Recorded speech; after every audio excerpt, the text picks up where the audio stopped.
আজকে আমি তোমাদের জন্য ক্লাস নিয়ে চলে এসেছি, ক্লাস 3।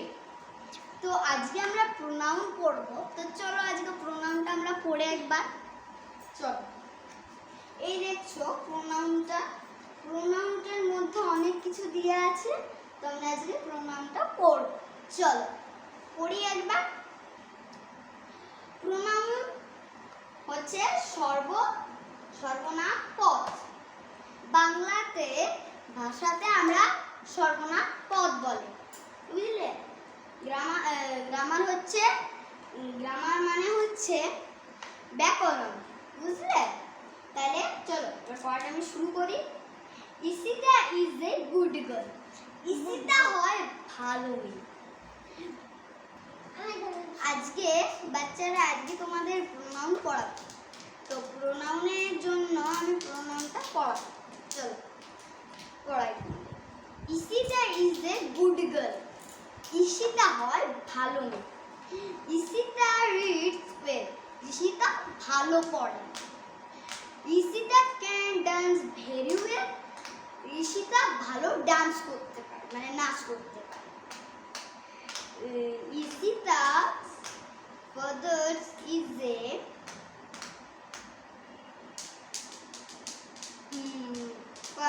পাবলিশার। ইশিতার বাবা হয় প্রকাঞ্চ, মানে ওটা কি বলে, প্রকাণ্ড।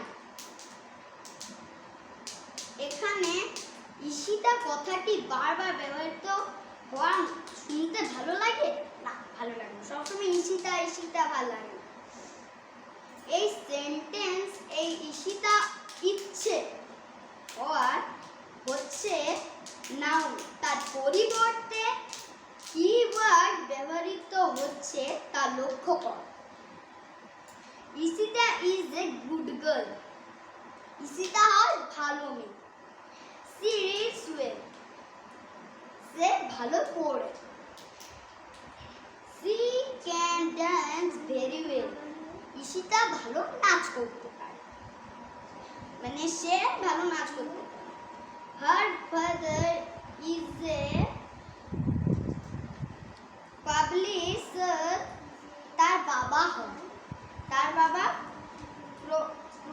প্রকাণ্ড, মানে যারা এই বোর্ডটার মধ্যে যারা ছাপে তো তাদের বলা হয়। বারবার ইশিতা না লিখে তার পরিবর্তে হি এবং হার শব্দটি ব্যবহার করা হলো। এই সি এবং হার কে প্রোনাউন বলা হয়। প্রোনাউনকে বাংলা ভাষায় বলা হয় সর্বনাম পদ। নাউনের পরিবর্তে এই পদকে ব্যবহার।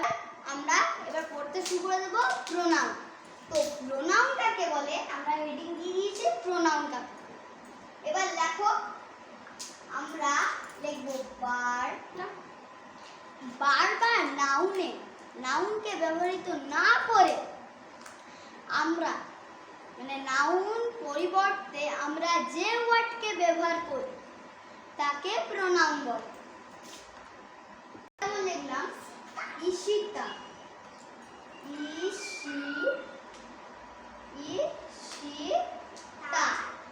ইশিতা, হ্যাঁ, Ishita is a good word.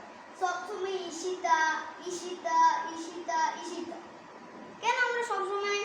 তো এখানে প্রোনাউন বলছে বারবার নাউনকে ব্যবহৃত না করে নাউনের পরিবর্তে আমরা যে ওয়ার্ডকে ব্যবহার করি তাকে প্রোনাউন বলে।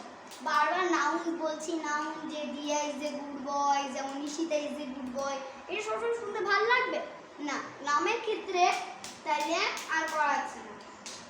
তাহলে এবার কি লিখতে হবে আমাদের এবার ইউজ করতে হবে সি এবং হার, বুঝলে?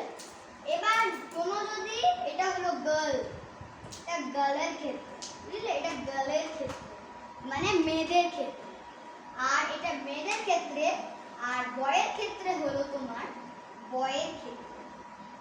বয়ের ক্ষেত্রে কি কি ইউজ করতে হয়? বয়ের ক্ষেত্রে থাকবে তোমার হি এবং হিজ। সব দেখো এখানে হি, হি মানে সে, আর ইজ মানে তোমরা তো জানোই বাংলা কি কি। এবার দেখো বয়ের ক্ষেত্রে এটাই যদি ব্যবহার হয়। এবার এই যে প্রোনাউনকে আমরা চার ভাগে,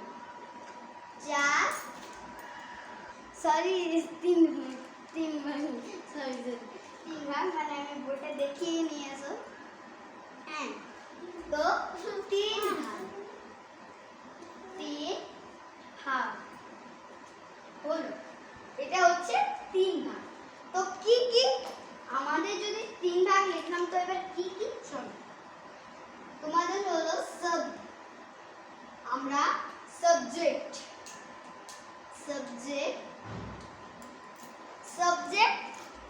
এবং এক নম্বর সাবজেক্ট হলো, তারপরে হলো তোমার অ্যাডজেক্টিভ। এটা একটু ছেড়ে দেবো, কাকে বলে উদাহরণটা দেখবো। হ্যাঁ, তো এবার দেখো প্রোনাউন